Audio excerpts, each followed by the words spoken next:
Rightio. Interview 2 in this beautiful day here in Wagga. Is it always like this, Jamie Hogan? Pretty much, mate, yeah, and it can get hot. Yeah, it's lovely, but it can get hot. Spectacular day, spectacular country. I've just been out to Judy, I've come back in here to Wagga, and here at Yirribee. What a beautiful farm. Yeah, she's a good place. There's 400 acres here, and it's all irrigated. Yeah, she's a nice setup. Tried to get an interview with the boss, but he chose to tell me that the irrigation might have gone a bit pear-shaped this morning, and he's got to try and get everything fixed. Yeah, we hit one of the lads hit a pipe, so we had to fix the pipe and get the water back running. But yeah, she's all. You've been here for a little while. We had a bit of a chat. You've been here for about a year. Yeah, a bit over a year. Yep. And all hands on deck. Firstly, how do you enjoy it? Yeah, I love the horses. I've been born and raised with horses. Either gallopers or now Standardbreds, but yeah, I love it. There's a little bit of everything happens here. There's a beautiful track right next to us. I just saw the old grey Champ Lombo pocket watch come up for a collect. I think we're going to have another one walk past us in a sec. The girls are going to be collecting as well. Yeah, this will be Tintin coming out just here in front of us, so behind the camera, but yeah. A couple of horses go to the races today. 3 in today, yep. Yeah, young bloke's got quite a few drives. Yeah, Pete's one of the leading drivers in Riverina, so yeah. And then we've got yearling preps that are about to start just after Christmas. Yeah. Well, we've picked 9 out to go to the Nutrien sale. Then we've got another 2 drafts going to Bathurst sale and also APG. So yeah, we're spreading them around and trying to give everyone a bit of whatever they need. Yeah, absolutely. You throw me under the bus. So there's 9. So is there 3 going to Melbourne? Sorry, what 6. Have I got? 6. Oh, 6. There you go. God for that. Didn't do me numbers. It's fine, man. I don't edit it. Don't worry about that. So just a little thing. Tin as a goat, as a mate. Yeah, Marcy. Right. Yeah, got to. Yeah, otherwise they both get a bit distressed.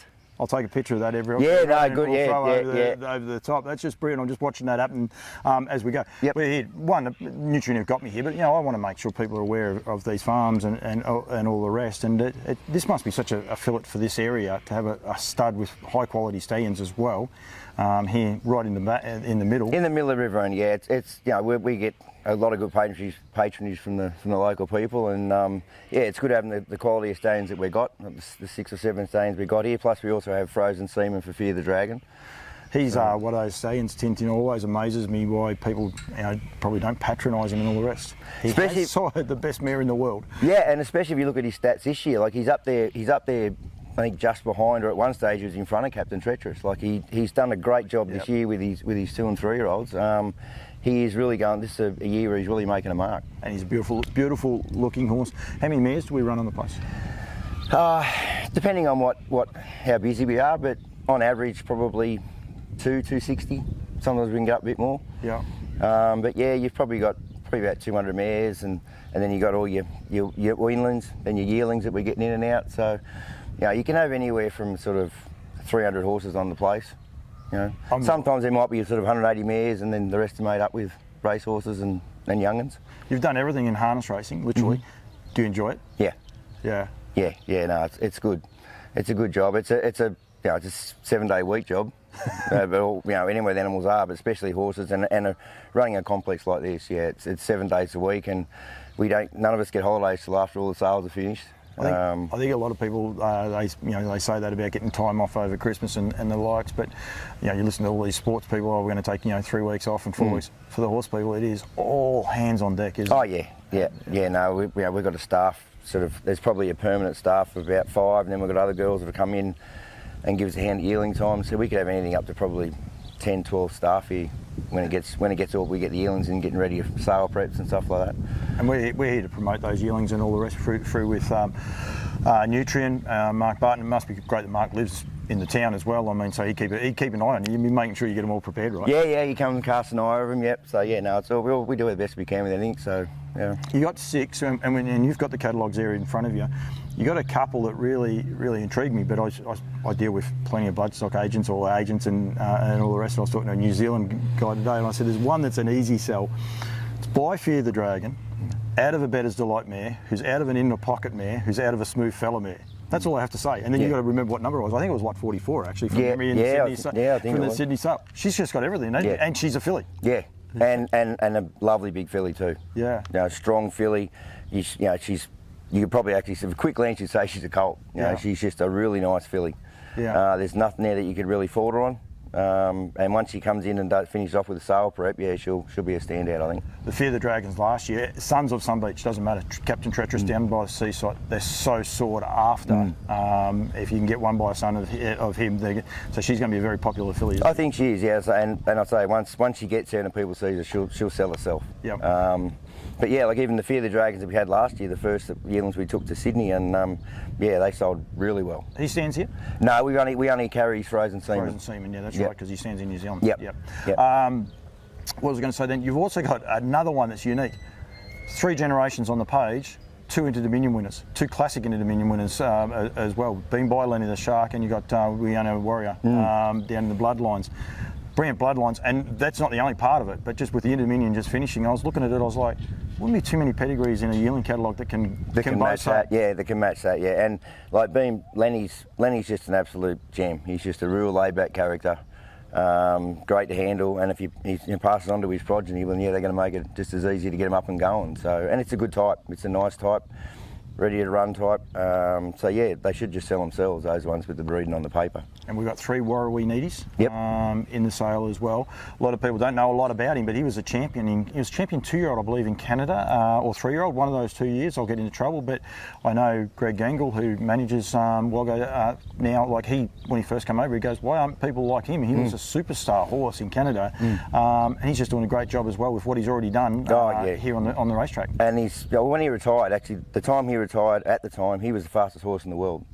At the time he retired, and when you see him, like he's 16 hands and he's just all power, you know, but a lovely laid-back horse to boot. He's just, yeah, he's so quiet, so placid, but he's just all strength and power, and he's passed it on to his foals.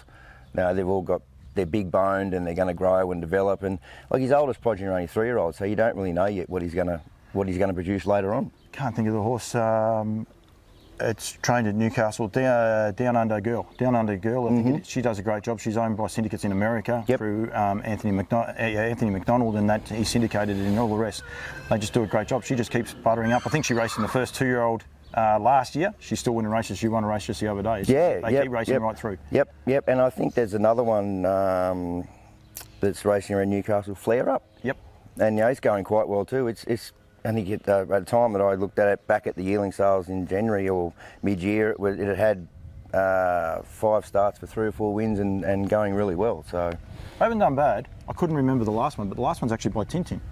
You've got 6, is that right? You got one by Tintin going through the sale? Yeah, we just have a little quick look here. You can cheat. I can cheat. Is that all right? I'm actually happy with myself that I went okay. But yeah, you're out beating me. You're out doing me. Yeah, that's it there. Cherry's Angel. Yep. Yep, and that's out of the Badlands Hanover mare. So you've got something very, good for everyone. Yeah, and this is like it's a lovely little chestnut. Well, I shouldn't say little. It's a chestnut filly, beautiful barrel filly, a bit like Tintin, put together again really well.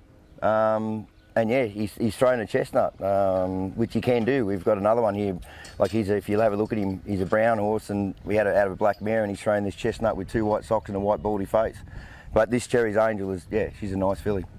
He's about to walk past Tintin. Yep. I might actually go and grab her. Yeah, I'll actually just swing the camera around. We can keep talking because it'll actually still work on us. But he's just about to walk past there now, and just looks so fit, doesn't he? He looks sensational in the body and that. Yep. So, and he's got that nice length of barrel, which the Cherry's Angel filly has got too. So, or Colt has too. Sorry. Yeah. So as long as we get that all right.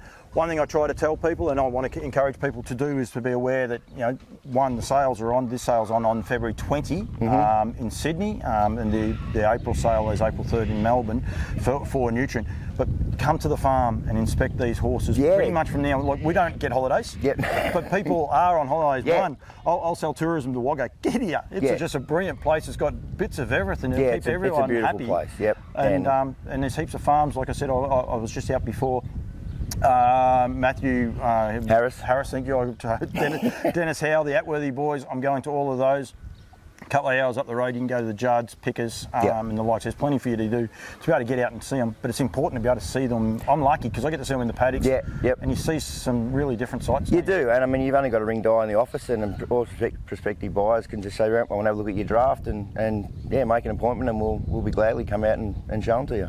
Very good, mate. Thank you very much. We might go for a quick drive and just see if we can't get a couple of happy snaps and Mate, for sure. Go from there. But No well, worries. Well done, and I encourage people to come here and just say you come and have a look at a yearling. Just have a bit of a guide. Yeah, well, you can have a look at the yearlings. You can have a look at the stallions. So they're all there. Farm. Yeah, It's a farm yeah, as well. yeah. It's a great place. Very, very good. Thanks, mate. Thanks, mate.